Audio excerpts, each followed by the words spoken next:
Soldiers in Gabon seize national radio station in apparent coup attempt. As Chinese FM winds up tour in Africa, we explore the likely effect his trip will have on China-Africa cooperation. And the DRC Election Board delays releasing preliminary results in presidential election. Hello and welcome to CGTN. This is Africa Live and I'm Karen Roberts in Nairobi. Also coming up in the programme. In business, debt burden to take 34% of Uganda budget. And in sports, financial boom in advertising and investment in Egyptian football leading to an increase in foreign coaches. We start the hour with the unfolding events in Gabon, where soldiers have seized the country's national radio station in an apparent coup attempt. In the Monday morning incident, the soldiers announced their dissatisfaction with the country's president, Ali Bongo Ondimba. They also criticised his New Year address to the nation, which they say, and I quote, reinforced doubts about the president's ability to continue carrying out the responsibilities of his office. It's not yet known about the extent of the military's involvement in the incident, since the top leadership of the army has not issued any statement. President Bongo is recovering in a hospital in Morocco, where he was admitted after suffering a stroke late last year. Well, on New Year's Day, Ali Bongo addressed the country for the first time since suffering a stroke on October the 24th. In a message recorded in Morocco, Bongo acknowledged that he had been facing a difficult time and thanked the Gabonese people for standing by him. He also expressed optimism for a full recovery. Well, for the latest on this, we are now joined by Serrano Patrick. He is a journalist based in the Gabonese capital, Libreville. Thank you very much for joining us, Serrano. We know that the government has said that the situation is now under control and coup plotters have been arrested. What more can you tell us about this situation? Yeah, thank you to give me the opportunity to tell you how the situation is in the country. Let's say that early in this morning we've got the information that Putsch is now in the country, and the mutineers have seized the national radio and television to announce their message, in which we could have the information that they want to reestablish the order at the head of state after the president's absence in Gabon since the late October because of his troubles health. You know that in the last October, he got a heart attack.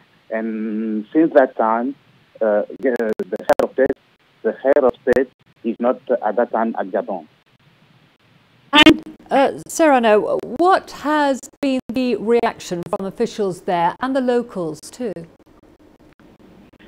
The local, especially the Minister of Information, which announces that in a few minutes, announced that the situation is under control, and that 4 of the 5 mutineers have been arrested at that time.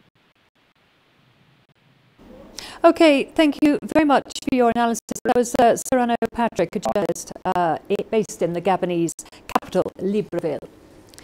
Moving on to other news now. Chinese Foreign Minister Wang Yi has wrapped up his trip to Africa in Senegal. Wang Yi says the friendship between China and African countries is unbreakable. In talks with his Senegalese counterpart, they discussed the 8 key initiatives announced by President Xi Jinping in Beijing, as well as security issues. Wang Yi is following a years-long diplomatic tradition by making Africa his first overseas trip of the year. Wang Yi has visited 4 nations this week: Ethiopia, Burkina Faso, Gambia, and now Senegal. Well, for some in-depth analysis of Wang Yi's visit to Africa, we're now joined in our Nairobi studio by Professor Adams Ola, who is an international relations expert. Thank you very much for joining us. Well, the Chinese Foreign Minister Wang Yi has wound up his tour, as we know, of Africa. What's your take on the trip? I think, just as you have indicated, this has been a traditional act by the Chinese foreign minister for close to two decades now. And it's basically a statement of both purpose and intent that China puts Africa right high in its foreign relations. And that's why every year, every other 4 or 5 nations gets the first visit. And it's often to follow up in the previous year's FOCAC meeting, which in this case was the one which was held in Beijing last year. So I think it's basically a follow-up and basically to say that in this Chinese-African relationship, as the Chinese have always said and as the Africans have always said, it should be one of win-win, and that's the basis. And well, talking about a follow-up, this year Wang Yi chose to visit Burkina Faso and Gambia, and both of these countries, as we know, recently renewed diplomatic ties with China. How would you describe the current relationship of these countries, and how do you think this is likely to impact Wang Yi's visit? I think the take-home from that is basically that as China has grown its African relations, a number of countries that initially were still having relationships with Taiwan have come on board and basically recognized the one China policy. So I think when you look at Burkina Faso and Gabon, they're basically saying that we're going together with our brothers and sisters in other parts of Africa to create a long-lasting relation, fruitful one, with the Chinese nation. And this trip by Wang Yi, it's been, as you were saying earlier, actually, it's been a long tradition for the country. What have been the effects of these visits on the China-Africa cooperation over the years? I think it's basically about strengthening the relationship, and everybody knows that for any relationship, whether bilateral and multilateral, there has to be an exchange of notes, an exchange of where things are going right, an exchange of the objectives that were put in place, where have we done well, where are we lagging behind, and therefore it's just to keep everything in place and to always revisit wherever they feel that there might be a loose point. So I think that that's the main aim. Let's talk about debt now. With improved ties, the Chinese Foreign Minister addressed the issue of the debt burden on African countries. What do you make of this? And how does China offer its assistance to countries in Africa? I think there's been a lot of talk on this, that part of the huge debt that Africa owes China might end up putting Africa in a cul-de-sac, basically. I think examples have been given where China has given loans and grants in other continents and they ended up not being able to pay, and therefore China taking over the investments that they had put in order to recover the money. I think that when you look at the way Africa is approaching it, Africa is saying that we are aware that that has happened elsewhere, but we also believe that there'll always be a way in which they can enter into agreements with China whenever they lag behind. And if you consider that in terms of infrastructure, China is the highest investor in Africa, it gives some room that Africa thinks that although they remain indebted, if they run these investments correctly, and in case they run into any problem, they'll always still talk to China so that they can have a review of the payment plan, for example, or other concessions, so to speak. Okay, so you don't see that as a problem?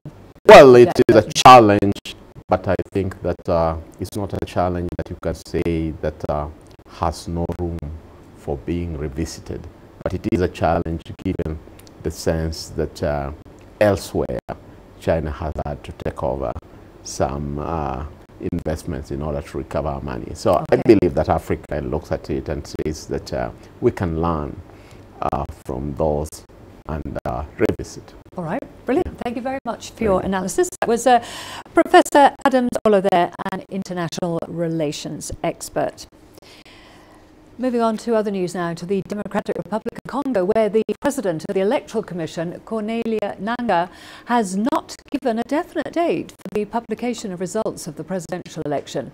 January the 6th was the expected date of the long-awaited announcement.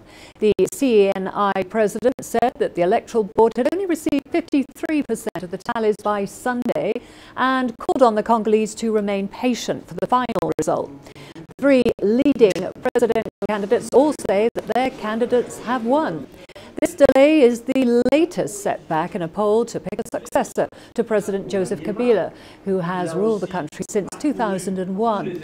The December the 30th vote could mark Congo's first democratic transition of power since independence from Belgium in 1960.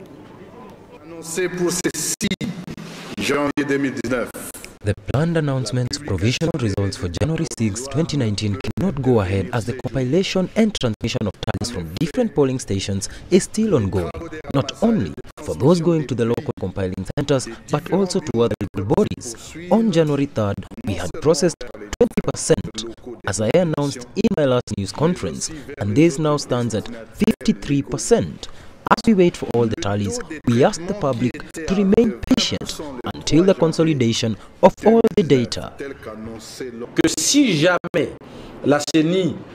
the CENI, which is totally independent in accordance with Article 211 of the Constitution, were to proclaim provisional results contrary to the information and the data which we have for the Common Front for Congo, then Emmanuel Ramazani Shadari reserves his right to take it to the Constitutional Court, the only body that can arbitrate. We are taking a break now. Don't go away. Lots more to come, including Sudan's Labour Minister calls for a pro-government protest. And Egypt's President El-Sisi opens cathedral and mosque in a symbolic gesture.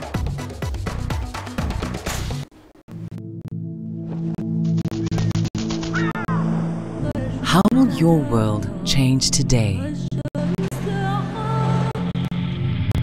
What happens here? What happens there? Or what do you make happen for yourself? If it matters to you, it matters to us too. Your stories are the stories that need to be told. Africa Live. Find your voice.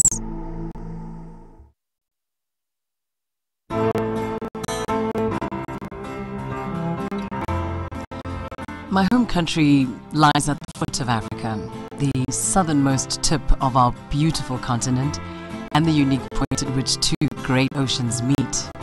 Now on a clear day in Cape Town, you can just make out Robben Island, the place where Nelson Mandela was jailed for so long. South Africa has changed so much in the years since then, but it is this country's history that shaped me and took me into reporting. I'm inspired by Africa's men and women of courage. It's the everyday hero who brings out my passion. The creatives, the decision makers, the risk takers who are shaping a bright African future. I see them in Cape Town. I see them in the pulsating city of Johannesburg. I see them across the continent, and I know our time has come. CGTN is a platform where African voices can speak for themselves and take their stories to the world.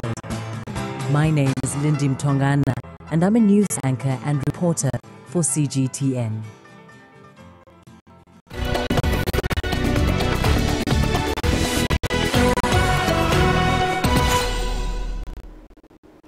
A fact-finding committee has arrived in Somalia to look into allegations of violence and civilian deaths during last month's regional elections.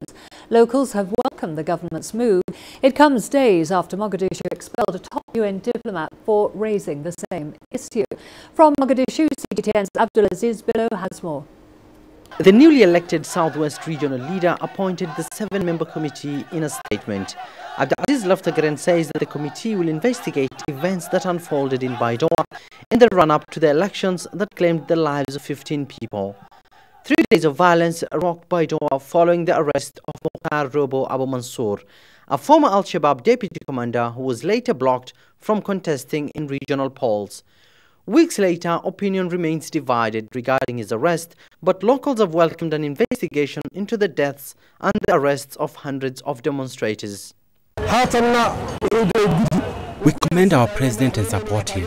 Violence and deaths were as a result of the elections. What we want now is justice and good leadership. We want justice for those killed in Baidoa. The formation of the committee is a positive step and we wish them success. Experts say the government's decision to investigate the deaths of civilians will go a long way in ensuring perpetrators of violence face the law.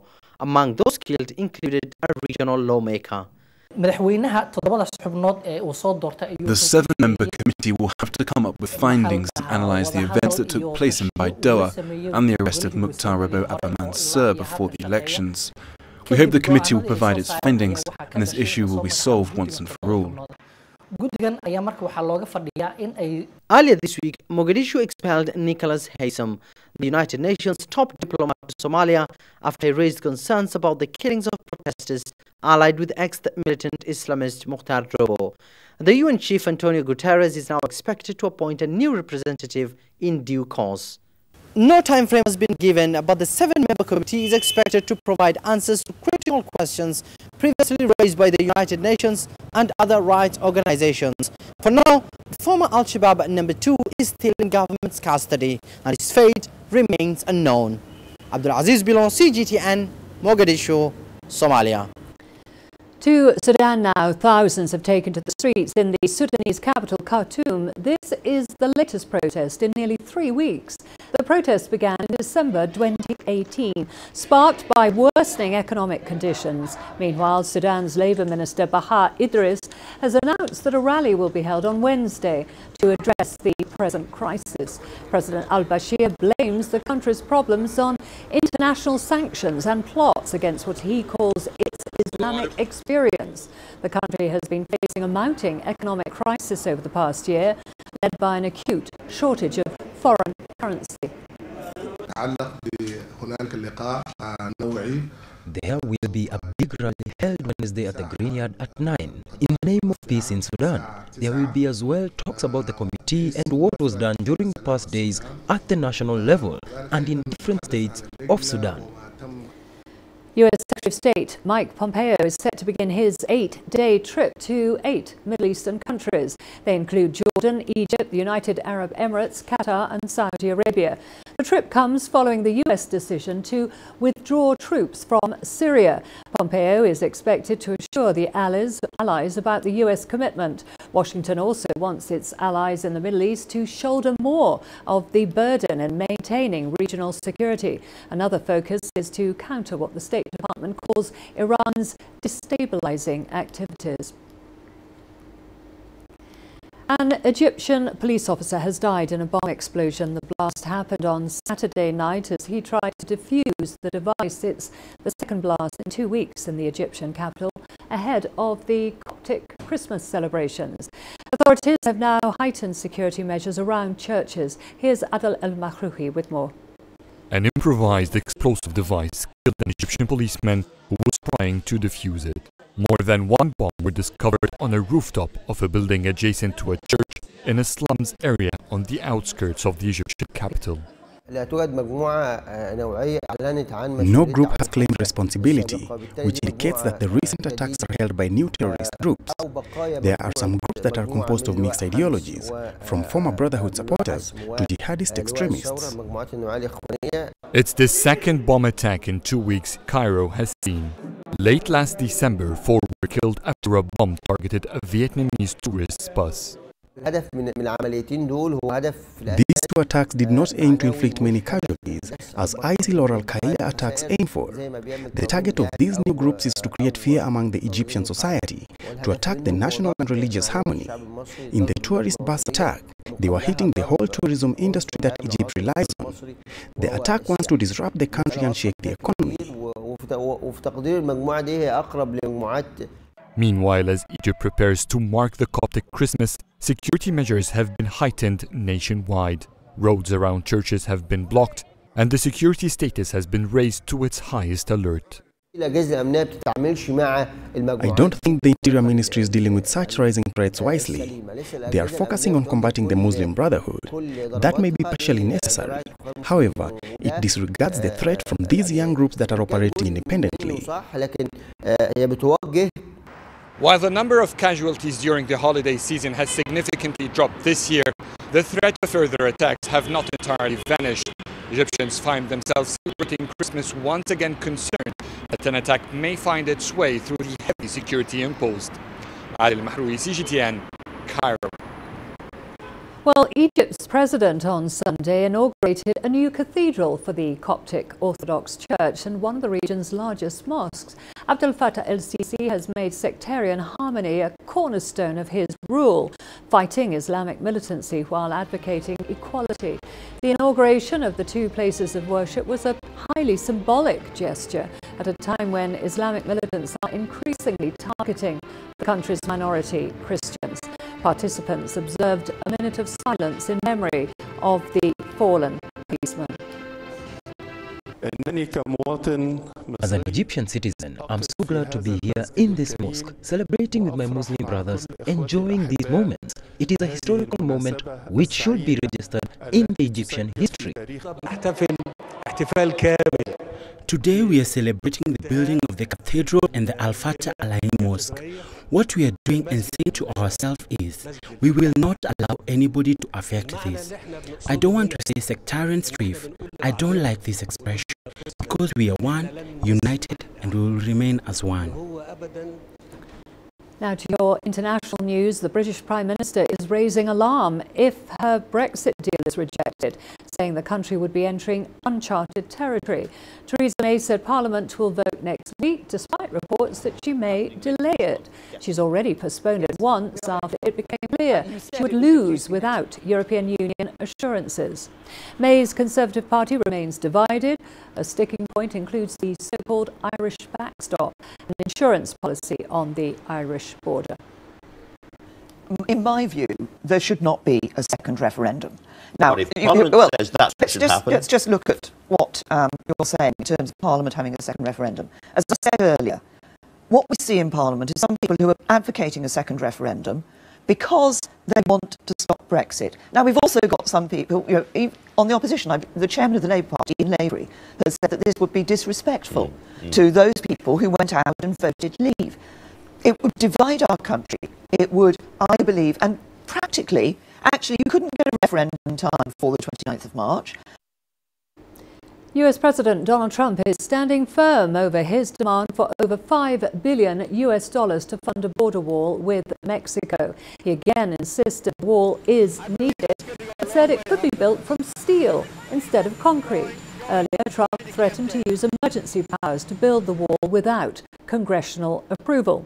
The divide between Trump and Congress led to a partial government shutdown. It's now in its third week, affecting some 800,000 federal employees. Meanwhile, President Trump says Washington and Pyongyang are making progress over a possible second summit with DPRK leader Kim Jong-un. We're negotiating a location. It will be announced probably not in the not too distant future. They have made it very clear. In fact, they've actually said to the media that they would like to meet. And they do want to meet, and we want to meet, and we'll see what happens. But the sanctions remain in full force and effect, and they will until we have some very positive proof. Well, Trump made the announcement after receiving a letter from Kim last week. In his New Year address, the DPRK leader said that he would meet with Trump anytime, but he also warned that he may be forced to take a new path if American sanctions continue. The DPRK says it dismantled some of its nuclear facilities, while the US and South Korea have also put on hold some of their large military drills. But some American officials remain cautious about Pyongyang actions, saying that they could be easily reversed. Well, let's now revisit our first story, where soldiers in Gabon have seized the country's national radio station in an apparent coup attempt. In the Monday morning incident, the soldiers announced their dissatisfaction with the country's president, Ali Bongo Ondimba. They also criticised his New Year address to the nation, which they say, quote, reinforced doubts about the president's ability to continue carrying out the responsibilities of his office. Well, it's not yet known about the extent of the military's involvement in the incident, since the top leadership of the army has not issued any statement. President Bongo is recovering in a hospital in Morocco, where he was admitted after suffering a stroke late last year. Well, now let's get the latest on the situation in Gabon. CGTN's Robert Nagila is on the line now for us from Dakar in Senegal. Robert, some unexpected developments in Gabon. We know the government has said that the situation is now under control. What more can you tell us about the situation there? Well, that's right, Karen. The latest information or reports that we're getting out of Gabon are that the attempted coup has failed. A government spokesman, Guy Bertrand Mapango, is reported as having said in an interview with RFI that the situation is now under control and that forces loyal to the government were now in charge. Now, he says that 4 of the soldiers who took part in this attempted coup have been arrested, and the ringleader, a Lieutenant Obiang, is now on the run and is being sought by security forces. Karen? And Robert, can you tell us why this happened this morning?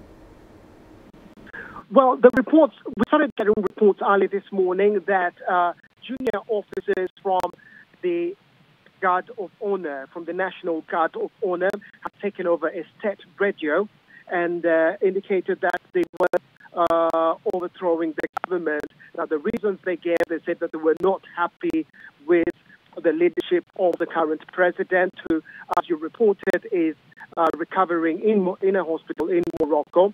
They were also not happy with what they say were the deaths of some of their colleagues in the 2016 elections. But it doesn't appear that they had the support of the entire military force. There is a Republican guard that guards the president and is normally associated with protection of the president. That was not involved. A government spokesman, Guy Bertrand, saying that it was the Guard of Honor that was responsible for this. So we're likely, it's still a fluid situation, still a developing story. We're still awaiting more details, how the intelligence failed to detect this. But we're likely to see more arrests in the coming hour. But for the moment, the government says that it is in control of the situation. 4 soldiers have been arrested, and the ringleader, Lieutenant Obiang, is now on the run. Karen? Okay, thank you very much. That was CGTN's Robert Nagila there on the coup attempt in Gabon in the early hours of this morning. Moving on to staying with Gabon, it's one of the few stable economies, not just on the west coast of Africa, but on the continent. Let's now take a quick look at the country's profile. Since independence in 1960, Gabon has had only 3 presidents. The current president, Ali Bongo Ondimba, took over from his late father, Ali Bongo, in 2009. Ali Bongo ruled this country for 42 years and died in office. Before him was the founding president, Leon Mba, who also died in office in 1967. It is rich with oil deposits, which forms its solid economic base. It is rich with oil deposits which form its solid economic base. But according to the World Bank, half of the country's population lives in poverty. Before the current events, Gabon has enjoyed relative peace. However, the August 2016 contested elections were one of its restless moments. Over 50 people are believed to have been killed after former Africa Union Chair Jinping contested election results. But the recent hospitalization of President Ali Bongo seems to have been a major concern. Ali suffered a stroke late last year and was first admitted in a hospital in Saudi Arabia before being transferred to Rabat in Morocco.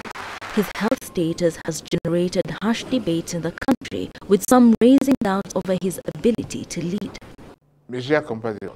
Doubts that are no longer a secret, going by the political situation that is unfolding in Gabon, one which has drawn in the military. Wilkisanyabwa, CGTN, Nairobi, Kenya.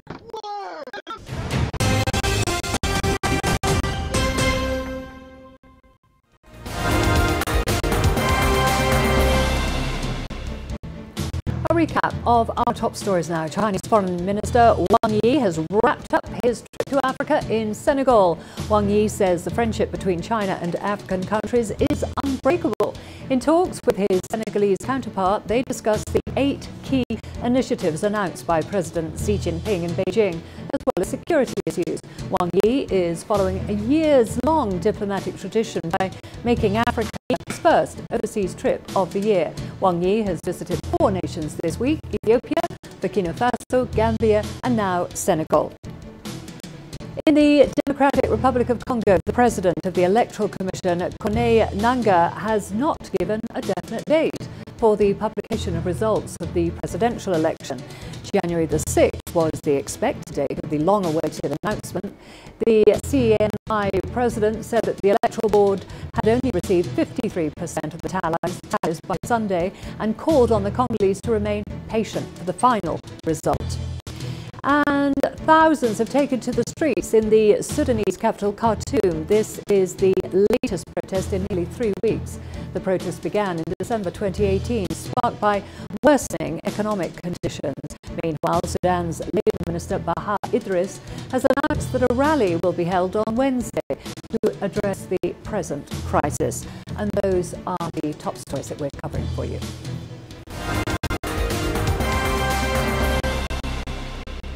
Well, we are going to a short break now. Don't go away. We've got all the business news coming up, including debt burden to take 34% of Uganda's budget. And US and Chinese officials begin fresh rounds of trade negotiations in Beijing. Africa is the nexus of enterprise, and global business will tell you why it matters. From the mega investment projects to multi-billion-dollar mergers and acquisitions. Africa today collects, just in terms of revenues from taxes alone, $545 billion a year. If you take 10% of that and you devote it to the energy sector, problem solved. All this on Global Business, weekdays at this time on CGTN. There's more to this place than just glorious landscapes. There's more to it than just a Table Mountain or glorious, endless salt flats. There's more to it than countries that are home to some of the deepest mines in the world. There is so much more to this place, even if it is home to some of the finest diamonds on the planet. It is the sheer diversity of the people who call Southern Africa home, and the relentless drive to make it a better place that make it so special. And we know that because this too is home.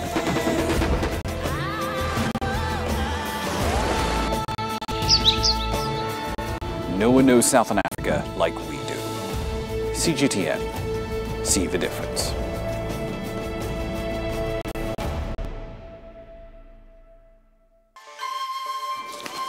You don't find the stories of North Africa by sitting on the sidelines. You've got to get out, go there, and you'll find them. In the bazaars of Casablanca. Among the crowds in Cairo. Who come to visit Cairo, the ancient capital of Egypt. Along the waters of the Nile. Along the sands of the Sahara. No one else will take you where we can in North Africa. No one else will show you what it's all about. CGTN, see the difference.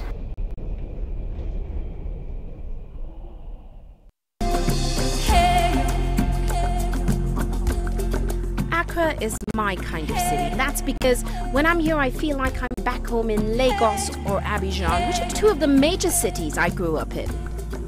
Business in Africa is high risk. After about a decade covering business news on the continent, I've learned it's all about the high risk, but also the high returns and the high energy. You simply have to adjust in order to keep pace. When I started out as a journalist, my dream was to open people's minds to the different perspectives. From the CEO in the boardroom to the trader out in the street, we all have different stories. From Accra to Addis Ababa, from Cairo to Cape Town, and I wouldn't have it any other way. Here at CGTN, we realize that Africa is on the move, and it's moving fast, but we're moving right along with it. I'm Ucheo Koronkwo. I'm a business anchor and reporter at CGTN.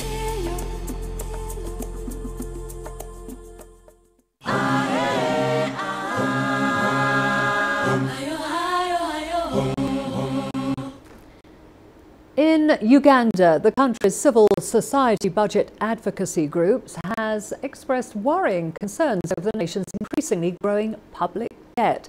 As by the end of June 2018, Uganda's total public debt stood at $498 million, which is equivalent to 41.5% of the country's GDP.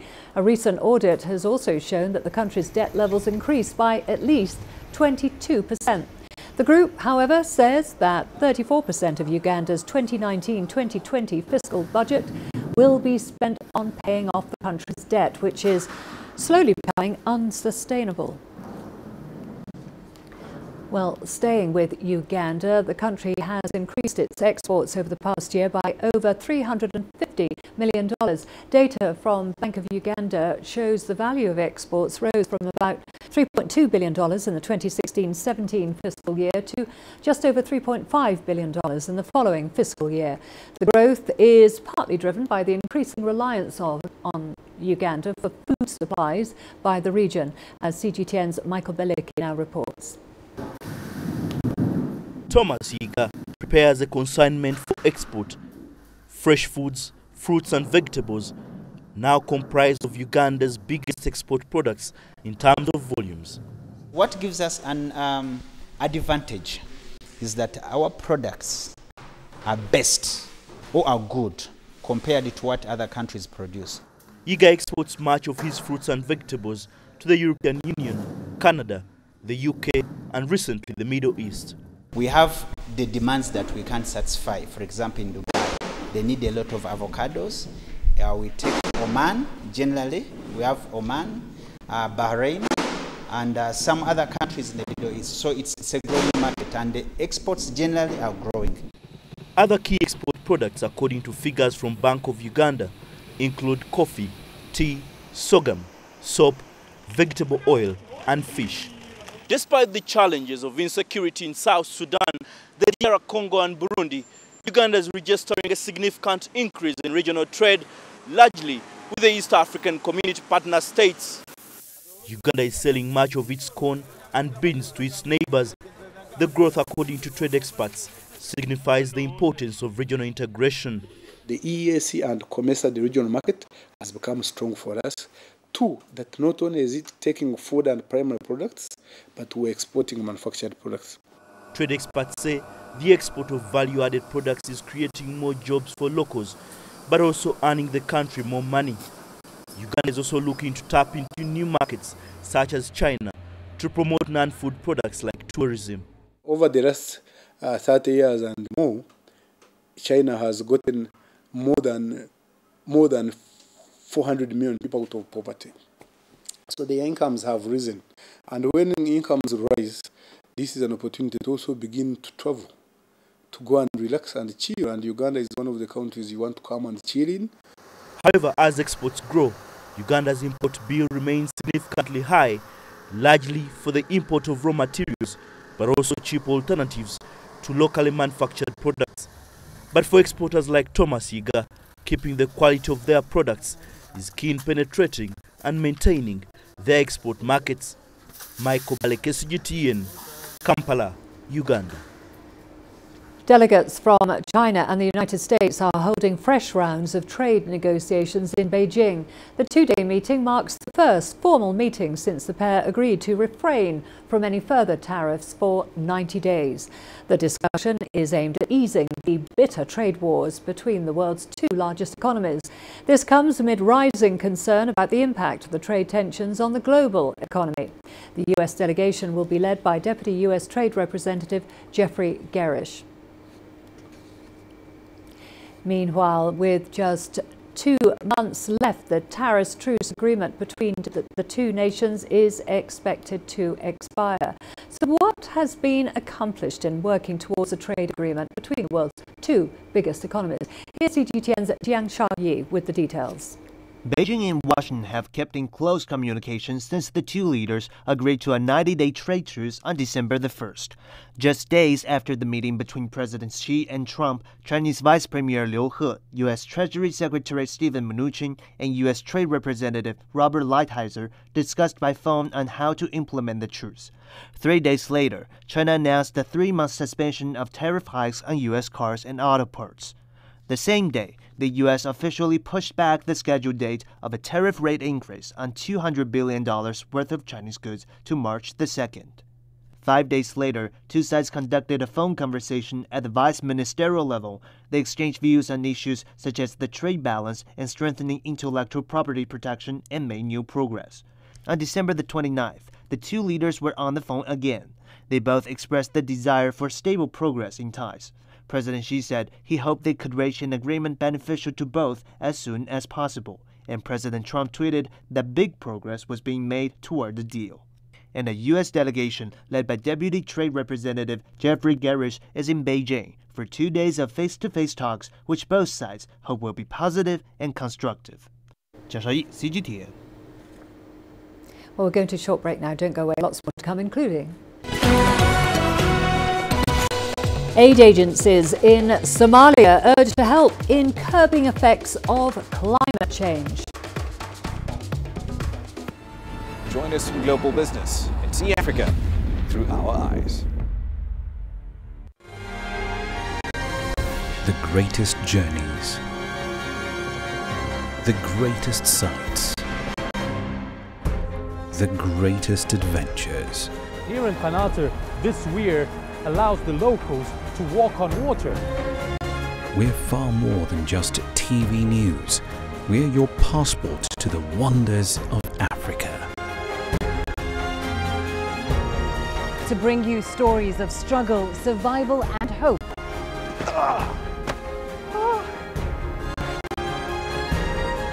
So let's explore.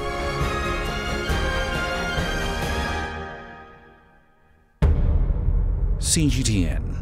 See the difference.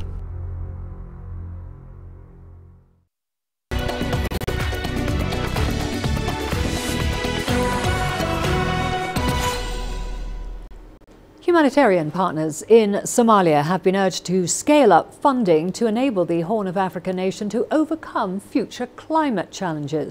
CGTN's Abdulaziz Bello has been on that beat and reports now from Mogadishu. Aid agencies have painted a positive image of the country's humanitarian conditions following good rains last year and sustained humanitarian response from the donor community. However, 4.2 million people remain in need, down 34% from 2018 when half of the country's total population, 6.2 million people, were in need of immediate aid assistance. We recorded good rainfall last year, and humanitarian partners continued their support after we overcame flood and drought.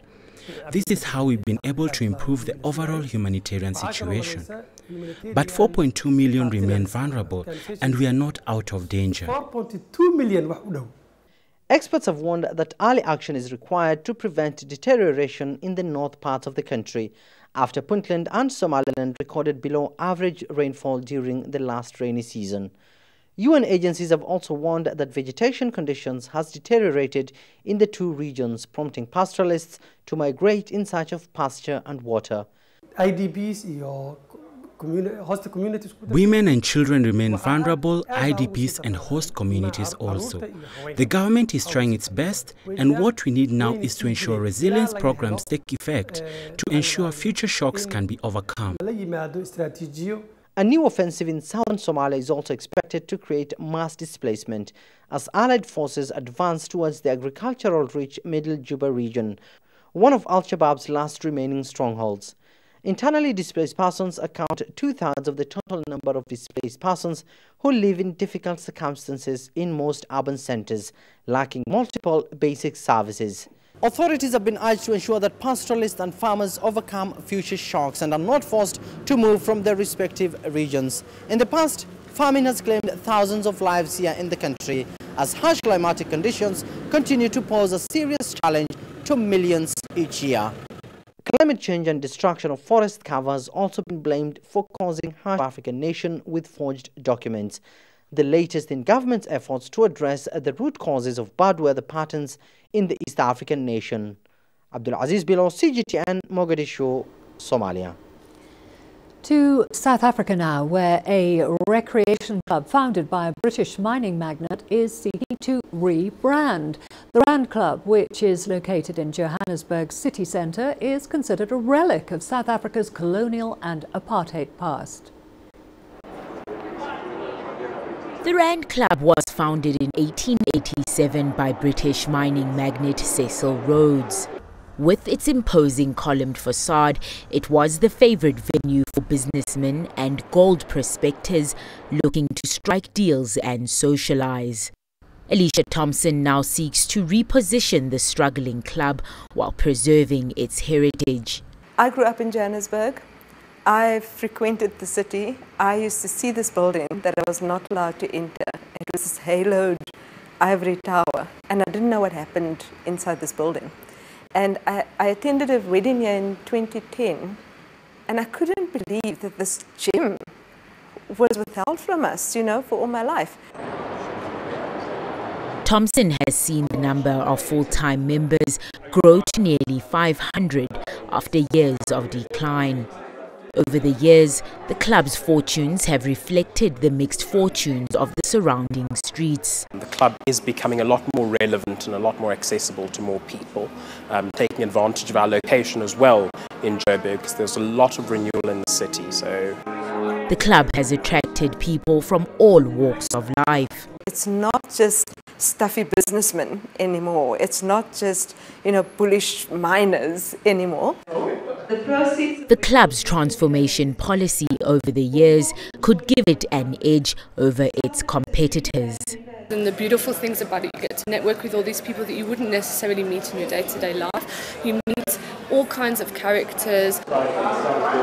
The Rand Club hosts functions along with a loan from 3 members. It is hoped will put the club on a surer financial footing. Thuli Shabalala, CGTN. On the sport after the break, including financial boom in advertising and investment in Egyptian football is leading to an increase in foreign coaches.